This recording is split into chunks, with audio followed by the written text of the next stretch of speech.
Good morning class fourth students. My self Meenakshi Joshi from Gurukul academy Bambora. आज मैं हिंदी में आपको पार्ट 2 पढ़ा रही हूँ, दीक्षा की देन। पार्ट 1 हम पहले ही कर चुके हैं, पार्ट 2 दीक्षा की देन। लखनऊ की दीक्षा जेटली बेंगलुरु में LLB कर रही थी। वह महात्मा गांधी रोड से होते हुए CMR लॉ स्कूल जा रही थी। LLB कर रही थी, लेकिन कौन से CMR लॉ स्कूल जा रही थी। दीक्षा के साथ उसका मित्र वरुण प्रिंस भी था। उसका मित्र का क्या नाम था? वरुण प्रिंस। उन्होंने सूती कपड़े और आरामदेह जूते पहने थे, फिर भी चलना मुश्किल हो रहा था। ठीक है, उस दोपहर मौसम भी बदतर होता जा रहा था। तभी उन्होंने देखा कि 5 साल का एक बच्चा नंगे पांव फुटपाथ पर लगे पत्थरों पर उछलते हुए चला जा रहा है। उसके चेहरे पर परेशानी का कोई भी लक्षण नहीं था। उस बच्चे को नंगे पांव देखकर दीक्षा और उसके दोस्त का दिल भर आया। उन्होंने बच्चे के पीछे चलना शुरू कर दिया। ठीक 10 मिनट बाद वे लीलागंजपुरम स्थित सरकारी स्कूल में पहुंच गए। वो बच्चा कहाँ जा रहा था? सरकारी स्कूल। इसका मतलब क्योंकि जो दीक्षा थी और उसका दोस्त था, वो मित्र, दोनों उसका पीछा कर रहे थे, है ना। वहाँ वे जब ये देखकर हैरान रह गए कि उस स्कूल में किसी भी बच्चे के पाँव में जूते नहीं थे। वे दोनों अपने कॉलेज लौट आए। वह दृश्य उनकी आंखों में से अभी भी ओझल नहीं हो रहा था। वे दोबारा उसी स्कूल में गए और हेडमास्टर से मिलकर बच्चों की मदद करने की इच्छा जताई। ठीक है, हेडमास्टर ने उन्हें बताया कि छात्रों की किताब कॉपियां तो एक साथ लाई जा सकती है, पर जूते नहीं। बाकी चीज़ें तो हम सभी बच्चों के लिए एक जैसी होती, लेकिन जूते सभी बच्चों के लिए अलग अलग साइज़ के पाँव के आकार के हिसाब से लाने होंगे। अगले दिन दीक्षा और उसका मित्र वरुण फिर स्कूल आए। उन्होंने इंच टेप से सभी 313 बच्चों के पैरों का नाप लेना शुरू किया। उन्हें यह देखकर बेहद दुख हुआ कि अधिकतर बच्चों के पैर फटे हुए थे। ऐसा इसलिए था क्योंकि वे हर मौसम में नंगे पांव चलने को मजबूर थे।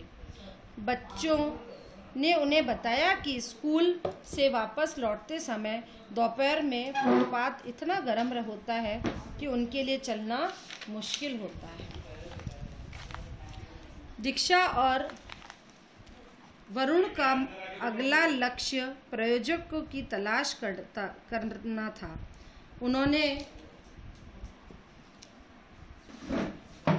उन्होंने सोशल मीडिया की मदद लेने की सोची। इसके लिए फेसबुक पर वन अपॉर्चुनिटी नाम का एक पेज शुरू किया। उनका पहला पोस्ट कुछ ऐसा था: टारगेट 313 शूज़, सहयोग या दान। उन्होंने वेबसाइट पर मदद की अपील में लिखा कि नकद राशि या जूते भेजकर इन बच्चों की मदद की जा सकती है। यह भी बताया कि एक जोड़ी जूतों की कीमत 150 रुपये के करीब होगी। शुरुआत में कई लोगों ने पुराने जूते भेजे, लेकिन जब उन्हें ईमेल के माध्यम से इसके लक्ष्य के बारे में बताया गया, तब उन्होंने नए जूते भेजने शुरू किए। कुल मिलाकर उन्हें लोगों द्वारा भेजे गए 122 जोड़ी जूते मिले। फेसबुक पर अपने दोस्तों की मदद से वे ₹18,000 जुटाने में भी सफल रहे। जिन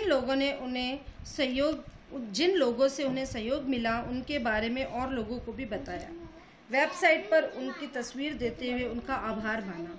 इस बीच बच्चों ने अपने प्रायोजकों का आधार जताने के लिए एक ड्राइंग प्रतियोगिता आयोजित की।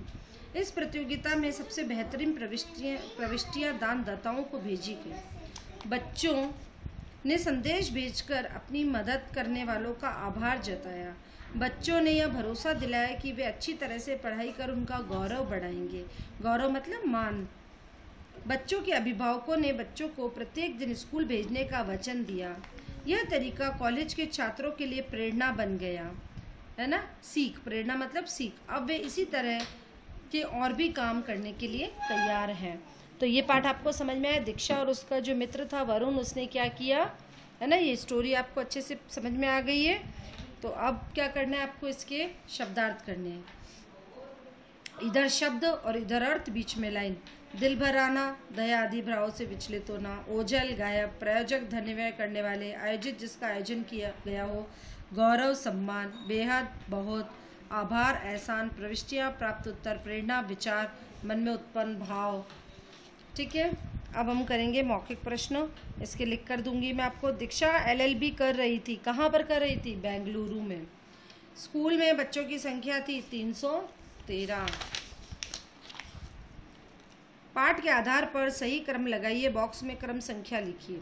हेडमास्टर से मिलकर देखिए, जो पाठ आपका है उसके आधार पर हमें ये करना है। सबसे पहली लाइन क्या आएगी? दीक्षा और वरुण CMR लॉ कॉलेज जा रहे थे। 1 नंबर ये। फिर उन्होंने किया हेडमास्टर से बच्चों को से मिल की मदद करने को जताई। फिर उन्होंने प्रयोजकों की तलाश शुरू करी। फिर फेसबुक पर वन अपॉर्चुनिटी नाम का एक उन्होंने पेज चालू किया। उन्हें 122 जोड़ी जूते और 18,000 रुपये मिले। ठीक है, इस तरीके से प्रश्न उत्तर हम आपको करके दिखाएंगे। अब पाठांश पढ़ना है और उसका उत्तर देना है। दीक्षा और वरुण ने इंच टेप से सभी 313 बच्चों के पैरों का नाप लेना शुरू किया। उन्हें यह देखकर बेहद दुख हुआ कि अधिकतर बच्चों के पैर फटे हुए थे। ऐसा इसलिए था क्योंकि हर मौसम में नंगे पांव चलने को मजबूर थे। बच्चों ने उन्हें बताया कि स्कूल से वापस लौटते समय दोपहर में फुटपाथ इतना गर्म होता है कि उनके लिए चलना मुश्किल हो जाता है। किससे और कितने बच्चों का नाप लिया जा रहा था? इंच टेप से।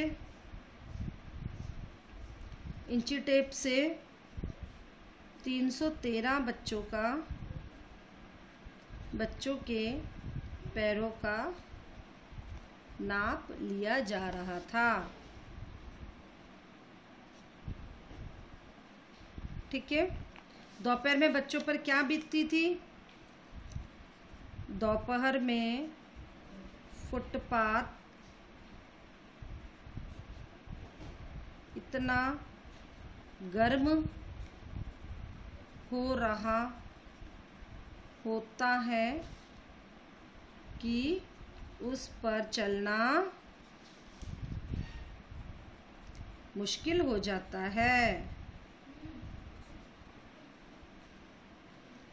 ठीक है, ये हो गया आपका।